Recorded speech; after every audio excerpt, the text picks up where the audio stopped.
بسم اللہ الرحمن الرحیم۔ السلام علیکم ورحمۃ اللہ وبرکاتہ۔ انایاز وائس کے تمام سبسکرائبرز کو ہم ویلکم کرتے ہیں اور سلام اور ڈھیروں دعائیں۔ اسلامی سال کا آغاز محرم الحرام سے ہوتا ہے۔ محرم کے معنی حرمت کے ہیں، یعنی کہ یہ ان 4 محترم مہینوں میں سے ہے جن میں قتل و خون بہانا حرام ہے۔ سورہ توبہ میں اللہ تعالیٰ کا ارشاد ہے، اللہ کے نزدیک مہینوں کی تعداد 12 ہے، اس روز سے کہ اس نے آسمانوں اور زمین کو پیدا کیا۔ اللہ کی کتاب میں سال کے 12 مہینے لکھے ہوئے ہیں اور ان میں سے 4 مہینے ادب کے ہیں۔ محرم الحرام کا مہینہ بھی انہی حرمت والے 4 مہینوں میں شمار ہوتا ہے جن میں قتل اور خون بہانا حرام ہے، جس کا تذکرہ اللہ تعالیٰ نے قرآن پاک میں ارشاد فرمایا ہے۔ اور اسی محرم کی 10ویں تاریخ کو عاشورہ کہا جاتا ہے۔ ابن عباس رضی اللہ تعالیٰ عنہ سے روایت ہے کہ جس نے عاشورہ کا روزہ رکھا اسے 10,000 شہیدوں، 10,000 حاجیوں اور عمرہ کرنے والوں کے برابر ثواب دیا جائے گا۔ جس نے عاشورہ کے دن کسی یتیم کے سر پر دست شفقت پھیرا، اسے ہر بال کے عوض جنت میں 1 درجہ بلند کیا جائے گا۔ محرم الحرام میں عاشورہ کے دن کی عظمت۔ جس نے عاشورہ کا 1 روزہ افطار کروایا، گویا اس نے پوری امت محمدیہ صلی اللہ علیہ وآلہ وسلم کا روزہ افطار کروایا اور سب کو پیٹ بھر کر کھانا کھلایا۔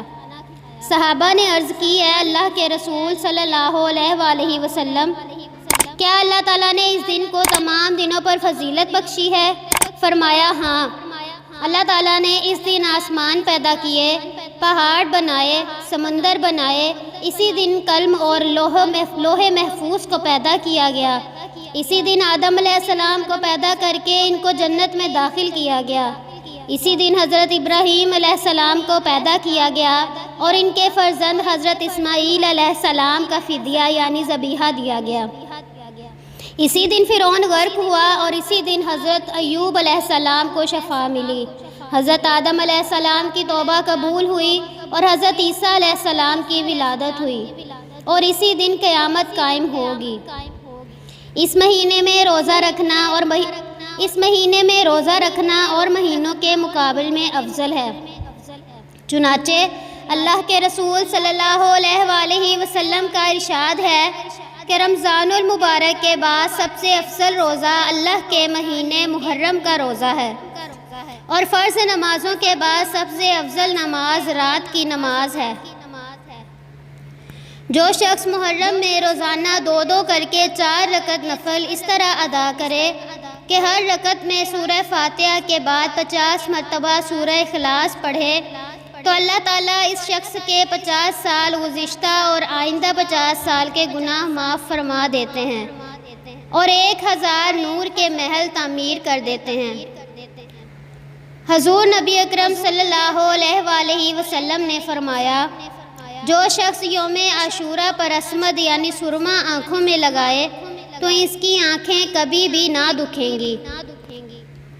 حضرت عبداللہ رضی اللہ تعالیٰ عنہ فرماتے ہیں کہ نبی کریم صلی اللہ علیہ وآلہ وسلم نے فرمایا، جس نے عاشورہ کے دن اپنے گھر والوں پر کشادگی کی، اللہ تعالیٰ سال بھر اس کے رزق میں کشادگی رکھیں گے۔ یہی روایت سفیان بن عینیہ روایت کرتے ہیں، اپنا مشاہدہ بتاتے ہوئے کہ ہم 50 سالوں سے فراخی کا تجربہ کر رہے ہیں اور 50 سالوں سے فراخی ہی دیکھ رہے ہیں۔ حضرت ابن عباس رضی اللہ تعالیٰ عنہ سے روایت ہے کہ نبی کریم صلی اللہ علیہ وآلہ وسلم نے ارشاد فرمایا کہ جس شخص نے محرم کے پہلے دن اور آخری دن کا روزہ رکھا، اس نے جانے والے سال کو روزے کے ساتھ ختم کیا اور آنے والے سال کو روزے کے ساتھ شروع کیا، اور یہ روزے اس کے لیے 50 سالوں کا کفارہ بن جائیں گے۔ حضرت علی رضی اللہ تعالیٰ عنہ نے اس سے فرمایا، ایک دن میں اللہ کے رسول صلی اللہ علیہ وآلہ وسلم کے پاس بیٹھا ہوا تھا کہ ایک شخص نے آپ صلی اللہ علیہ وآلہ وسلم سے یہی سوال کیا، آپ صلی اللہ علیہ وآلہ وسلم نے جواب میں ارشاد فرمایا کہ اگر تم رمضان المبارک کے بعد کسی مہینے کا روزہ رکھنا چاہتے ہو تو ماہ محرم کا روزہ رکھو، کیونکہ وہ اللہ تعالیٰ کا مہینہ ہے۔ اس مہینے میں اللہ تعالیٰ نے ایک قوم کی توبہ قبول کی ہے اور دوسری قوموں کی توبہ بھی قبول فرمائے گا۔ سبحان اللہ۔ اللہ تعالیٰ ہم سب کو توفیق عطا فرمائے کہ ہم رمضان المبارک کے علاوہ محرم میں بھی روزے رکھ سکیں۔ اللہ تعالیٰ آپ سب کو بھی توفیق فرمائے اور اللہ تعالیٰ ہم سب کو بھی یہی توفیق عطا فرمائے کہ ہم بھی رمضان المبارک کے علاوہ محرم میں روزے رکھ کے اپنے گناہوں کا کفارہ ادا کر سکیں۔ دعاؤں میں یاد رکھیے گا اور درود شریف پڑھ کے حضور صلی اللہ علیہ وآلہ وسلم پر ضرور بھیجیں اور کربلا کے شہیدوں کو ضرور یاد کریں۔ حضرت امام حسین رضی اللہ تعالیٰ عنہ اور حضرت امام حسن رضی اللہ تعالیٰ عنہ پر کے لیے دعائیں کیجئے، ان کے صدقے سے وسیلے سے مانگیے، انشاءاللہ تعالیٰ اللہ تعالیٰ آپ پر اپنا ضرور کرم فرمائیں گے۔